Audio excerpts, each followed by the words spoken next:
Hello everyone, I'm Emily Rudd, an associate in our NFP Risk and Assurance team. I'm delighted to be here today for our next interview in our new podcast series, Leading Her Way, which celebrates and showcases the journeys and achievements of some of our female leaders at Crowe and highlights the projects being led by our Women's Empowerment Programme. I'd like to introduce you to my colleague, Louisa Collins, Senior Manager, NFP Risk and Assurance, who I have worked with for 3.5 years now. Welcome, Louisa. Hi, Emily. It's really great to be here. And we're both armed with our tea for hopefully some very good discussions. Yes, caffeinated and ready to go. So firstly, can I ask why our Women's Empowerment Programme is so important to you and to the firm? So first of all, I'm going to take the importance of the firm first. So as you know, it's well researched that diversity in organisations drives performance. Essentially, those that are representative of the people that it supports performs better than organisations that don't. So specifically for our Women's Empowerment Programme, it actively supports and empowers our women in the workplace. So the WEP programme does this both directly and indirectly. So directly through the provision of training, perhaps for our future leaders, or kind of areas where we feel that individuals might benefit from additional training on, but also indirectly through the development of a network. Perhaps importantly for me and for us, it's the development of that network that's really important. So I've seen firsthand these women progress through the firm. Some of them have recently been made partner. And for me, that's truly inspiring, right? To see individuals so determined to actually go on and achieve their dreams of becoming partner at the firm. And I think for me, it kind of creates confidence, right? And also instills in you that actually Crowe is out there to support its female leaders. So essentially, WEP, alongside our wider networks, are so important in influencing change and policy to promote and level the playing field. Yeah, I 100% agree, Louisa. I have also found the network of peers really valuable in my shorter time at Crowe. So moving on to your time at Crowe, what challenges have you faced?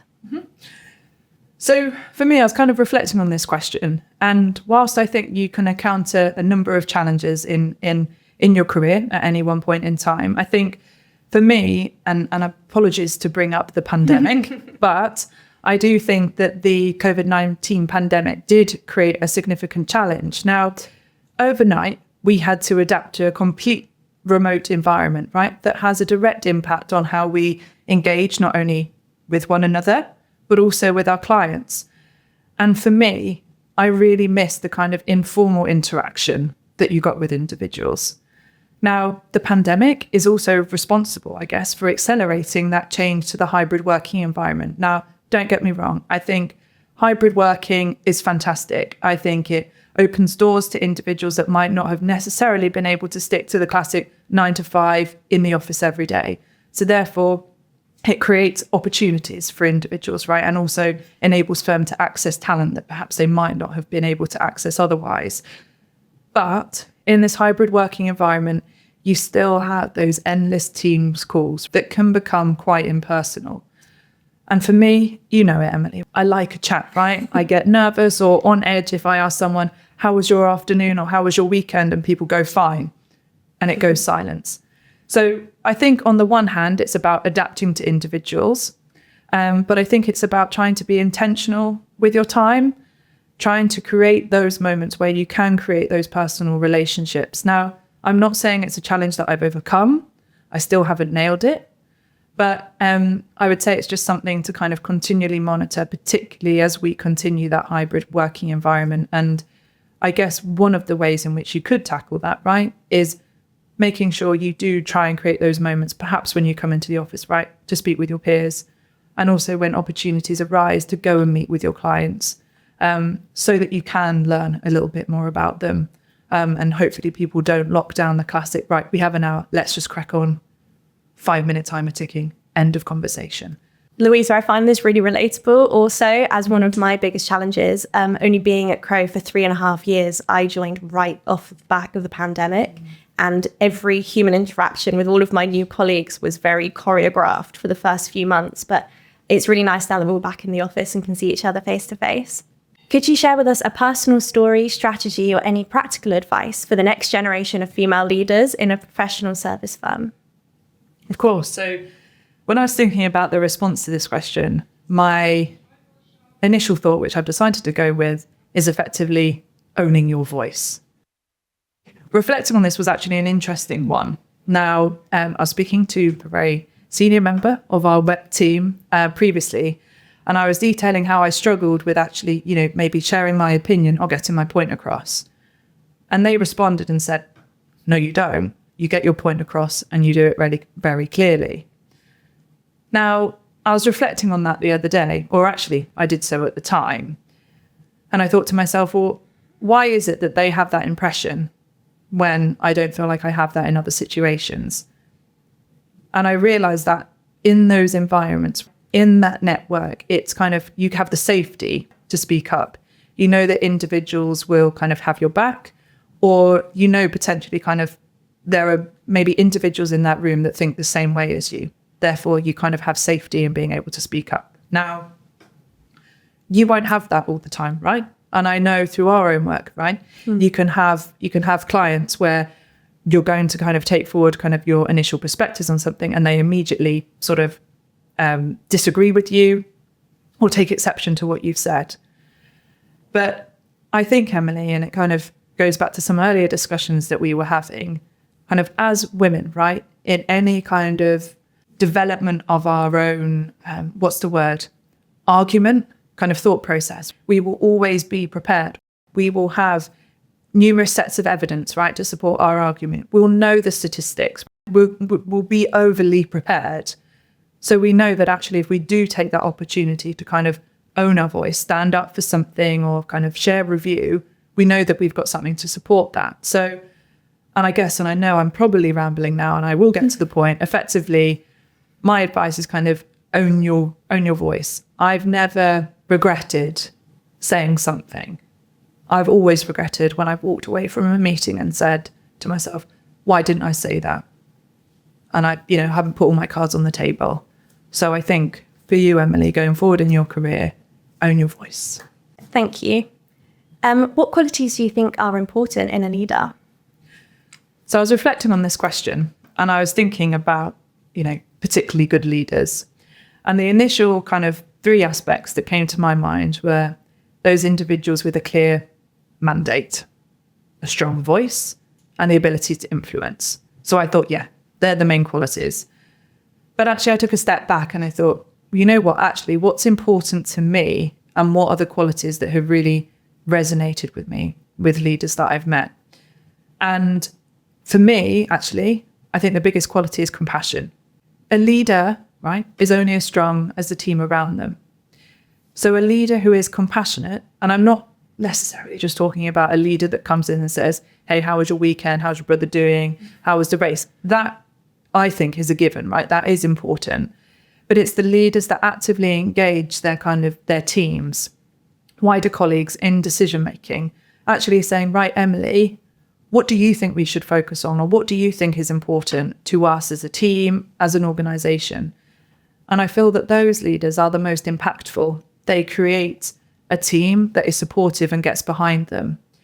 And in doing so, I think this is something that's truly important, is a leader who does that fosters an environment in which individuals, right, feel kind of safe to fail, right? Because they know that they might get it wrong once, but they'll be supported in recognizing what that failure was.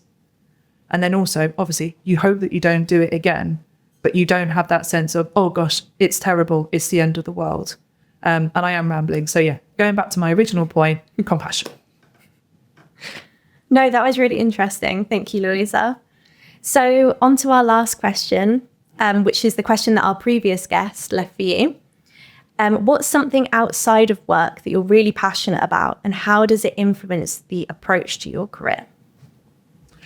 So I'm a big fan of Who Do You Think You Are? Now, I hope you know that programme. Big programme on the BBC, relatively, well-known celebrities obviously go and explore their ancestry. And recently, Diane Morgan, love her, was on the programme. And she was sitting there saying she didn't want to use a trope going on a journey. and you'll see where this comes from in a moment when I actually get on with my answer. I've tried not to use that, but I have, and I will. So for me, I love going out on hikes. I love being in nature. I love exploring new places and trying new things. Now, every hiking route that you go on is a journey. It has its starting point, and you have a route, and then you have your end point, often involving a really nice cozy pub with perhaps a pint or two at the end, right, to reward you for your efforts. Now, sometimes, particularly as a poor navigator, I will deviate from that route and scramble to go and find that route again. Or there might be particularly steep climbs, and I will often hate them at the time, but actually want to do them again as soon as I've finished. And actually, a career is no different. It is a journey. So you will all more or less have like a common starting point, either whether that's leaving school, leaving university, and you'll have a vision of where you think you'll be going, right? I had a vision, I'll be retiring at 30, putting my feet up, going traveling around the world. But here we are, right? I've already deviated from that plan.